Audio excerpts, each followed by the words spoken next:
across the world, we're seeing these different attitudes towards AI. In countries like India, where we are, there's enormous optimism and trust. I think closing that confidence gap is as much a policy task as it is a technical one. I think from 2018 through 2024, really, which is a good 6-year period, we were in the era of pre-training. So we were riding one very large exponential curve towards improving the performance of the models. And that curve was very predictable, and it sort of had clear characteristics where the more resources you put in, the more results you would get out. And there was a lot of questions at the time of whether or not this curve would continue, and even to the degree it did continue, were there diminishing marginal returns. And I think this was sort of one of the more recent sort of eras of AI skepticism. And then in 2024, like towards the end of 2024, began the era of reinforcement learning. So this was sort of the next major wave that stacked on top of the previous wave. And this is when we saw the models begin to learn to reason. And there's always this meme of, what did Ilya see? Well, Ilya saw reasoning from the models. And it was very clearly this next mega wave of the technology. And even reinforcement learning had clearly some limitations, and there were all these questions around when that was going to, how long that era was going to last, and maybe there were limitations in that era. And then at the end of 2025, so just a few months ago, I think we've really begun an entirely new paradigm or era of the technology, which is really beginning the era of recursive self-improvement. And I think we're really starting to see this in the development of our models. I think most of the major labs are seeing this in the development of their models, which is that the models themselves have now become instrumental in accelerating the process of producing the next AIs. And so, the sort of, from the outside, what you see is maybe an acceleration of overall development velocity, an acceleration at which the speed at which the new models are being released. Internally, what we see is just dramatic speed ups. I think the sort of, the productivity of an individual researcher has grown dramatically, and we don't expect that to stop. In fact, we expect it to kind of smoothly continue accelerating, where the output of an individual researcher and individual engineer, well, I think that itself will continue growing exponentially as the technology improves. And the other mega wave that is somewhat coincident with this new paradigm within the sort of development of the technology of recursive self-improvement is really the arrival of agents in earnest. And this is something that has been talked about since, I honestly want to say 2023, with a lot of fanfare. And for a long time, it was sort of one of these hype buzzwords that never actually lived up to the expectations. And I think also at the end of 2025, toward middle to end of 2025, we started to see agents actually work. And this is, these are where the models can actually start taking actions and start automating entire workflows and being sort of dramatically more productive as actual sort of entities unto themselves versus assisters. And this era is, it started with coding agents. We're starting to see it really percolate through personal agents. This is a big part of what we believe in at Meta. And I think over the course of 2026, we will see large-scale agent deployments in many areas of the economy, many areas of the world, and the sort of, the GDP of AI, so to speak, is going to grow exponentially. Well, that is very welcome to hear. I think you hit on something that is important, because I remember when I first started doing this in the job, the conversations were all around these scaling laws and would they continue? And you mentioned the skepticism. I mean, not only have they continued and continue to deliver this exponential growth, it feels very much like the last few months have seen an acceleration. And it's what you touched on. It's what Dario and Demis have also said to me and publicly, driven by this recursive self-improvement, that the models themselves are now able to help us develop the new models quicker. So, we're at this quite exciting, but also a moment of some anxiety because of that accelerating development timescale. So I wanted to just then talk about trust, because I give you a story. I have two young girls, and as they're using their chatbots and things, and they're always like, please, so and so and so and so, and thank you when they finish writing their request or they get the answer back. There's lots of pleases and thank yous everywhere. And I thought that was interesting. But I said to them, look, there's, you don't need to do that. There's not a person. It doesn't matter. And by the way, it costs a fortune when we have to do the compute for that. And they said to me, you know what, Daddy? They said, if AI takes over the world, we want to have been kind to the AI. And I thought that was good insurance policy. But it kind of, it touches on this anxiety. They're very wise. Yeah, in that maybe. Across the world, we're seeing these different attitudes towards AI. In countries like India, where we are, there's enormous optimism and trust. And then actually in Western countries, we're seeing that anxiety is still the kind of dominant feeling towards AI. Now, I think closing that confidence gap is as much a policy task as it is a technical one. But I'd love to just get your thoughts. I mean, obviously you are at a B2C company dealing with billions of consumers every day. How do you think about this trust question? How do we get trust up in places where it is not, for something that you believe, I believe, and everyone in this room probably believes can do untold good? Yeah, this is one of the most important questions, and actually perhaps even more so than the technology and the development of the technology, maybe will govern how successfully the technology diffuses, more so than anything. And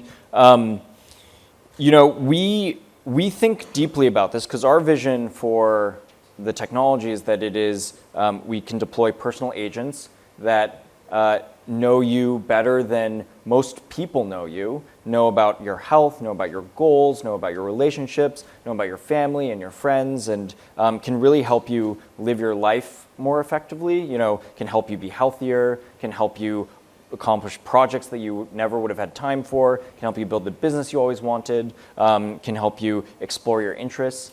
And to properly build that requires an immense amount of trust from consumers, from governments, from effectively everyone, from all organizations. And so, this is one of these interesting moments where I think because the sort of the form that of the technology that we want it to take is so intimate and is so deeply tied with what we think is really the future of the consumer life, and the consumer is at the core of their relationship with technology. The figuring out ways to develop the technology in partnership with governing bodies and in partnership with nonprofits and other organizations to garner that trust is very important. This is something we've seen at Meta actually with WhatsApp. We were talking about this actually backstage, but WhatsApp has become incredibly ubiquitous and a real, I think, utility for much of the world, in large part due to its commitment to privacy and the sort of trust that we've built around WhatsApp as an organization. Oftentimes at the sort of, not necessarily for the optimization of our business objectives, but for the optimization of trust in WhatsApp as a platform. I think a similar journey will be necessary for the AI products of the modern age, and we've seen, we've already seen various kerfuffles or sort of jabs back and forth between the existing AI, products and labs around, whether their actions are truly garnering, truly building this these levels of trust. But and then I think the topic that you really kicked off at Bletchley around, in a sort of like global way around safety, I think is more important than ever. I think we're already seeing that the models are achieving levels of capability which cause some pause around some of the sort of like risks that we monitor for these models as it comes to various national security risks or various cyber security risks. And so the importance of properly testing and then building the right systems to monitor and deploy these models safely is of paramount importance. And you and I have been talking about this same topic for some years, and that was key to us at Bletchley, was establishing the AI Security Institute in the UK to do exactly that work. And the thought was there was a gap where the technical capability didn't exist amongst governments to evaluate some of these risks. So how could we, in the UK, hopefully take a lead, but in a sense provide a global public good, where we work in partnership with companies like yours and the other frontier labs to do pre-deployment testing on these models. And my thought was always, look, by doing that, and that's not regulation, but it gives citizens confidence that the technology is safe, because ultimately people don't adopt a technology that they don't trust. And my sense hearing you is, look, there's a role for the companies. I thought the privacy example with WhatsApp is a good one, is how do they design AI products that will engender trust. And then there's a role, it sounds like you agree, for governments to do some of that technical evaluation. And is your sense that we need more cooperation between governments on that, more interaction with the labs? Is that working as well as it should at the moment? I think the interaction is working well, but I think this is one area where, we always can be more thoughtful, and especially as we enter this phase of dramatically increased AI progress, I think we constantly need to be thinking about how we can do better. I think one of the other areas where this debate on trust will be won or lost is in the public sector. And I think as citizens, if you experience better healthcare, more efficient government services, a state that is quicker at dealing with you, I think this debate goes from abstract to real, and you have a real way to demonstrate benefit. Do you have a sense from where you sit about where the most obvious use cases or deployment cases are in the public sector for AI that we should be excited about and that governments should be thinking about? I do. I think that one of the first, if you think of governments as service providers, in a sense, to their citizens, I think there's a huge opportunity for all governments to be able to deliver their services more effectively. We're already seeing that actually in India, on top of WhatsApp, funnily enough, where there are, in certain states, they actually deliver vast majority of the government services directly through WhatsApp. And then for transit, nationwide, actually able to do that through WhatsApp in India. I think last year, 100 million that's not AI per se, but the future opportunity there that is quite exciting is actually the deployment of AI to greater increase the ease and speed at which these government services can be deployed and provided to citizens. I think that there's one term that I've used and I like for this concept of agentic government, right? And it really is. If you think about how should governments be, how should the state be reimagined? I think we need to move away from large-scale bureaucratic services and organizations and think about how can the government move as quickly as possible to deliver using a combination of agents and humans to verify one of those agents the fastest possible government services for the citizens to enable the country or the state to develop this quickly. And I think this cuts through civil services. I think it cuts through healthcare, as you mentioned. It certainly has a large role to play in social security. Certainly has a large role to play in the government, the sort of government of the governments. So I think it's quite a prospect. Yeah, I think your concept of agentic government is one that I thought You need one more mic. I wanted to just pick up on something you talked about on India. One of the benefits of leaving office is you have, thank you. One of the benefits of leaving office is you have a lot more time to think. And when I left, someone gave me a great book by a guy called Jeffrey Ding, Professor Ding, and it's called Technology and Great Powers. I'm sure you know the book. And in it, he makes a really compelling argument about technology diffusion. Essentially looking at the history of general purpose technologies, going all the way back to the printing press, and making the argument that you don't need to be the country that invents the technology to be the country that gets the most benefit from it. And I think you touched on India. I mean, India has recognized that technology leadership exactly does not depend on just inventing the technology. It's about how effectively you deploy it. And they here are focused on mass broad adoption and obviously supported by a few critical attributes. You have a very AI deep talent pool. Here you talked about the rails for distribution. Obviously the digital public infrastructure here are the ID, UPI, the payments infrastructure, and then most recently the Ayushman Bharat health accounts provide these infrastructure rails to distribute apps to over 1 billion people, and they obviously have a population that's supportive of it. And I think focusing on that has allowed India to position itself as a leader by pursuing the deployment and adoption strategy.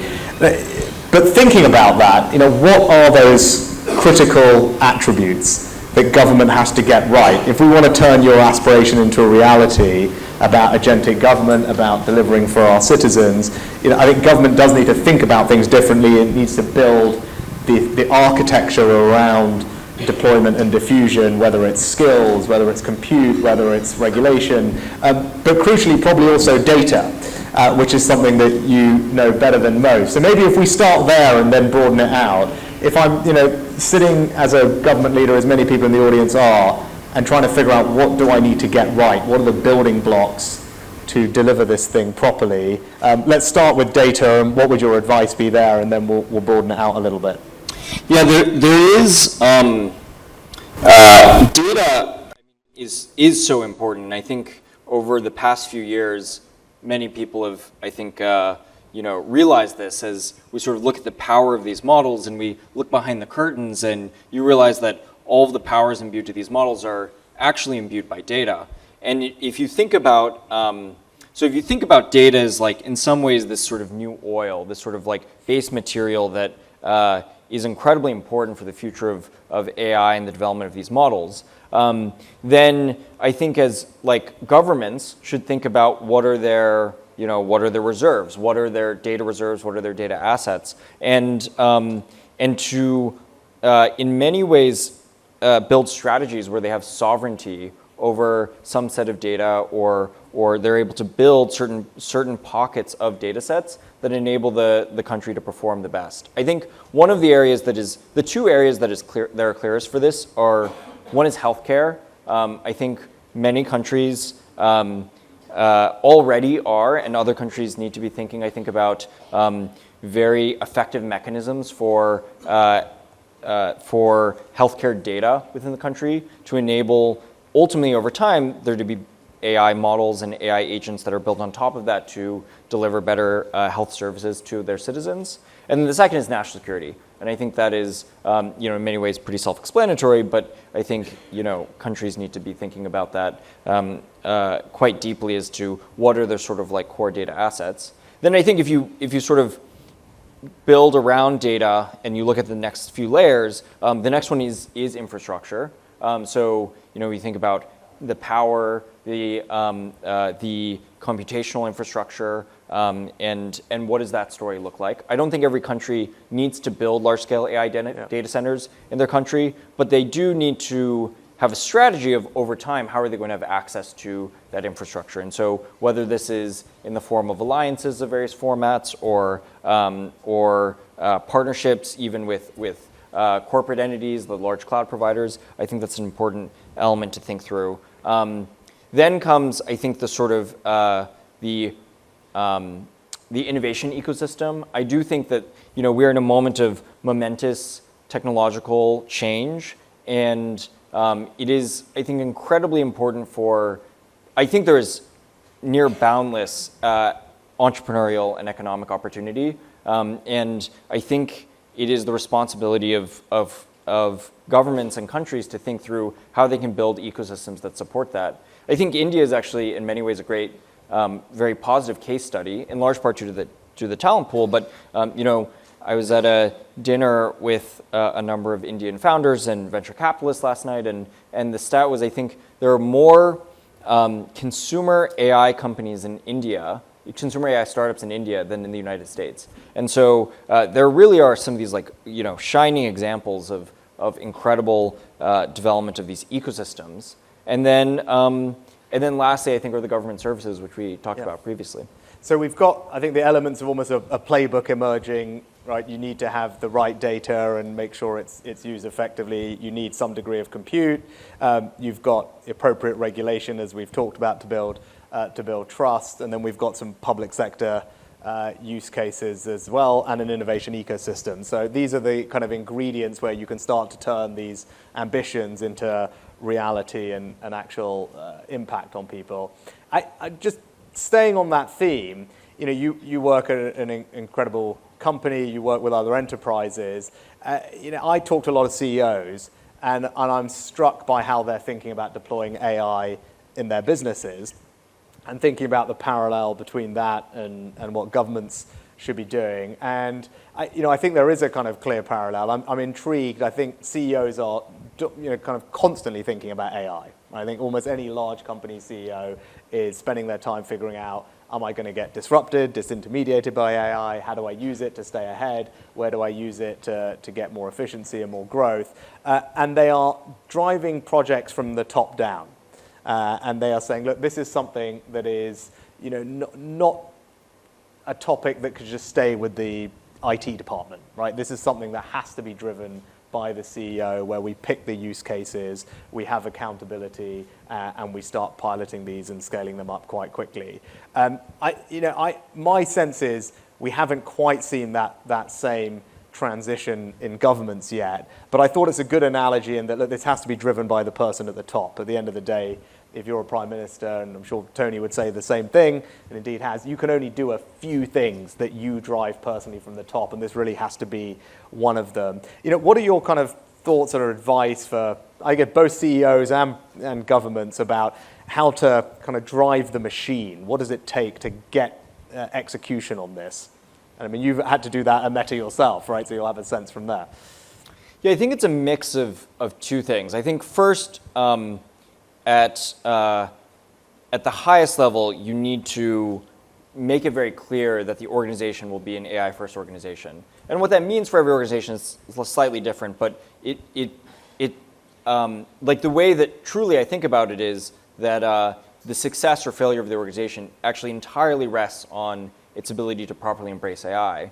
And so that's sort of the tops-down component of it. And there's sort of a strategy that must be designed more thoughtfully. And actually, honestly, you can probably ask AI to help you design that strategy now, and it'll probably do a pretty good job. And then you need a bed of bottoms-up adoption and bottoms-up success stories. And for us at Meta, like the example of this are, we have these engineers throughout the company who are able to use AI to be 10 to 100 times more productive. And those are just such incredible examples that where all of a sudden everyone else in the organization looks around and realizes, wow, this is really something that must be taken very seriously. It's not just something that the CEO or the C-level individuals are talking about and that they're so detached from reality. It's like, no, it's very real on the ground in a very big way. And so I think you need this sort of mix of what are the success stories that cause everyone to realize how big of a shift it actually is, and then also ensure that there's a continual, there's a very clear top-down direction that this transition is mandatory. It's mandatory. Very helpful advice. Look, we're almost out of time, so maybe last final point to close on is, you're looking ahead. What are you most excited about in the development of this technology? You've touched on personal agents, other scientific breakthroughs. Where is this going, and what should governments be doing now, so that they are prepared and not playing catch up? I think the things that you can depend on, I think the pace of technology development will continue accelerating. I think this era of recursive self-improvement will feel like everything is speeding up, and I think that the technology will continue developing very quickly. I also think that the diffusion of the technology is going to accelerate. I think there's been this question for the past many years, which is everyone's talking about AI, but where is AI in my daily life? I think that that really is going to accelerate. Maybe not, it's not going to go be 100 times faster, but maybe it'll be 2 or 3 times faster every year for the for the next many years.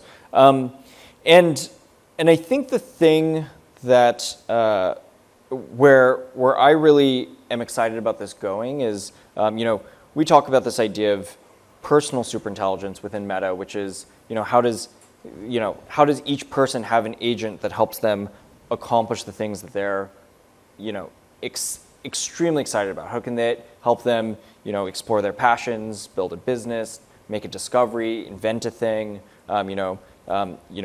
achieve the most maximal version of their own lives? And I think where this is going even beyond then is sort of this concept of interpersonal superintelligence, which is, I think we already see in human society, sometimes the thing that is necessary for big things to happen are just for the right set of people to be organized in the right way. You see this with companies, you see this with nonprofits, you see this with large movements, you see this even with governments when they reorganize. And I think there's an incredible opportunity for the technology of AI to enable humans to organize in ways that are even better than we do today. And all of a sudden, maybe we'll be able to organize as communities or as groups or as new companies, or who knows what it'll look like to solve many of our greatest challenges. And so, it sounds a bit highfalutin, but it's something I'm genuinely quite excited about. No, we can see that, and it's a very compelling vision. Look, there's been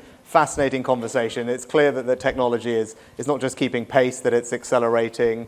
It's clear that the debate is moving from just talking about the technology to, as you said, how is it making a difference in people's lives and being deployed. And look, one of my concerns, and maybe we'll finish on this, is that I think some political leaders think that AI is going to be tomorrow's issue, when I think they need to recognize that it's an action this day issue. And this needs to go from, AI needs to go from being a kind of specialized topic to a centralized responsibility of government. And it needs to have that same urgency and action attached to it, so we can realize all the benefits that Alex is talking about. But this has been a great discussion. Thanks for all your advice and tips for everyone in the audience and giving us an insight into where things are going. Thanks very much. Thank you so much. If you like this video, then like, share and subscribe to Mirror Now.